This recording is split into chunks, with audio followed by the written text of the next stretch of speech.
Boruto malapit nang maging isang Otsutsuki God na parang si Shibai Otsutsuki? Bakit nga ba sa chapter 2 ng Boruto 2 Blue Vortex sobrang daming alam nitong si Boruto tungkol sa Ten-Tailed Beast? Mas malalim pa nga yung mga kaalaman ni Boruto kaysa sa mga nalalaman natin, even though alam naman nating lahat yung mga nangyari noong 4th Great Ninja War. At bakit nga din kaya yung tono ng pagsasalita dito ni Boruto ay parang galing mismo sa experience yung kaalaman niya tungkol sa mga Ten-Tails? Posible nga ba na nakapag-travel na si Boruto sa iba't ibang planeta at naka-encounter na ng sobrang daming Ten-Tailed Beasts? Sagutin natin ang lahat ng yan. Paki-like and subscribe muna para updated ka. So dito nga sa chapter 2 ng Boruto 2 Blue Vortex may dialogue nga dito si Boruto na parang ang napakadami niyang alam tungkol sa Ten-Tails. Sa isang panel nga inabanggit nga dito ni Boruto na you don't understand the true horrors of Ten-Tails Code. Na as if nga parang alam nitong si Boruto himself yung horrors na sinasabi niya. Pero what if alam nga nitong si Boruto? Well, base nga dito sa isang panel na to sigurado nga ako guys na may na-encounter na nga si Boruto na mga Ten-Tailed Beast mula nga sa iba't ibang dimensyon at planeta.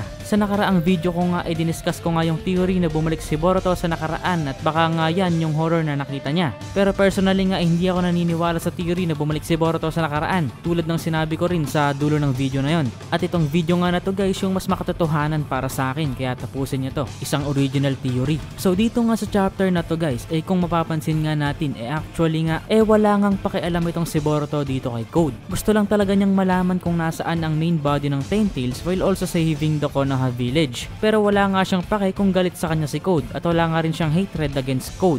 So para kay Boruto nga ang importante nga mahanap niya ang Ten-Tailed Beast. Pero itinago nga kasi nitong si Code yung main body ng Ten-Tails sa isang dimensyon na hindi nga alam ni Sasuke at Boruto. Inilipat na nga ito ni Code guys, kaya nga hindi nila ito mahanap. At mukha ngang may gusto ngang gawin dito si Boruto sa Ten-Tails na hindi natin alam, na dahilan nga kung bakit gusto niya tong makita. Pero ano nga kaya yung gustong gawin dito ni Boruto? Well, posible nga na tulad nga ng ginawa noon ni Jigen, gusto ring i-absorb nitong si Boruto yung chakra ng Ten-Tails na magbibigay nga sa kanya ng sobrang tinding lakas considering na isang ang tunay na Otsutsuki itong si Boruto. Bakit naman gagawin niya ni Boruto? Well, basically dahil nga si Boruto is now aiming to be a higher being. Oo, gusto na nga nitong si Boruto na maging isang Otsutsuki God na nagta-travel nga sa iba't ibang dimensyon at planeta at ina-harvest ang mga chakra fruit mula sa iba't ibang planeta. Pero paano at bakit? Si Boruto yan Well, kung mapapansin nga natin dito sa chapter 2 ng 2 Blue Vortex, nag-iba nga dito yung aura ni Boruto. Meron na nga siyang cold demeanor. At ilang beses nga niyang nasabi dito na kaya niyang patayin si Code ng walang kahirap-hirap.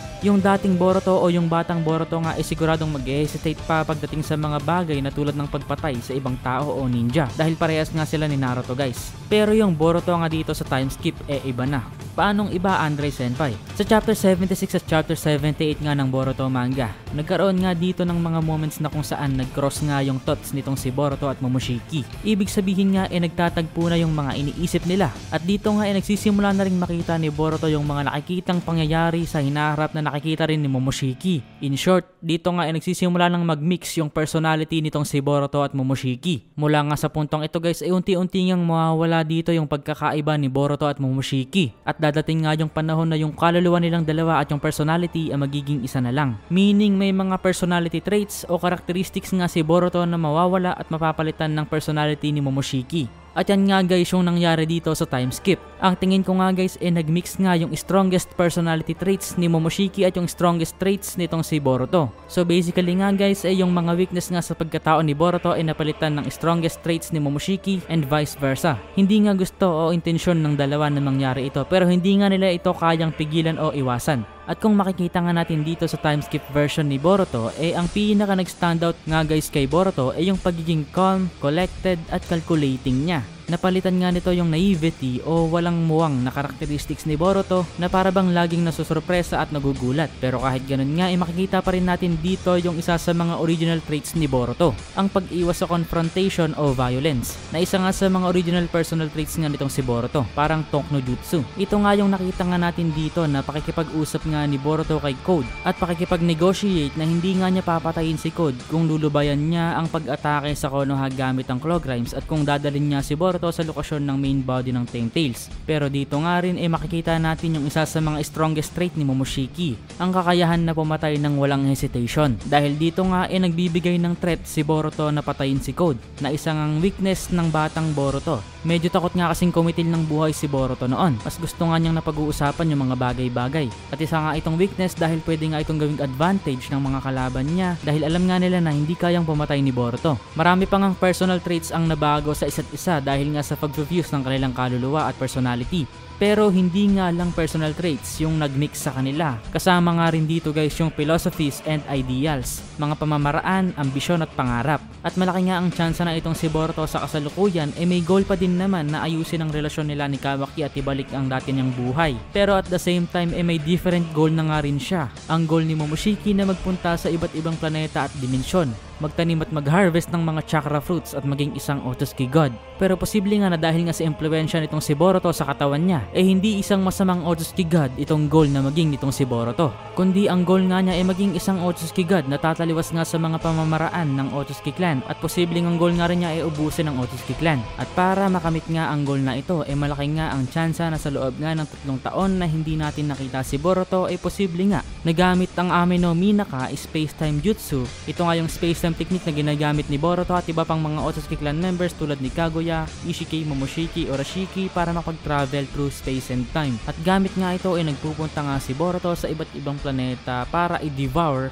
ang mga chakra fruits na nakatanim dito. Na dahilan nga kung bakit sa kasalukuyan nga kaya nang sabihin ni Boruto ng madali para sa kanya na patayin si Code. Si Code nga guys paulit-ulit ko nang sinasabi na mas malakas pa nga kesa kay Jigen at mas malakas pa nga sa pinagsamang full-powered Naruto and Sasuke. Ibig sabihin nga malaki nga ang posibilidad na higit na mas malakas nga itong si Boruto kaysa kay Ishiki Otsutsuki at Baryon Mode Naruto. At dahil kaya nga niyang pumatay posible nga na sa pag-harvest nga niya ng mga chakra fruits sa iba't ibang planeta pinili nga niyang isakripisyo yung mga buhay ng mga naninirahan doon o mga mamamayan ng planeta na kanyang dinevour. Pero isa nga tong sakripisyo na kailangan para ma-achieve nga nitong si Boruto yung lakas na kayang pabagsakin ng buong Otsutsuki clan. So nalalapit na nga sa tunay na godhood itong lakas nitong si Boruto. Pero yung lakas nga niya gagamitin niya hindi para sa ikasasama ng karamihan. At yan nga siguro yung mag-e-explain kung bakit maraming alam si Boruto tungkol sa Ten Tails. Posible nga na sa mga travels ni Boruto sa iba't ibang planeta may na-encounter nga siyang mga planeta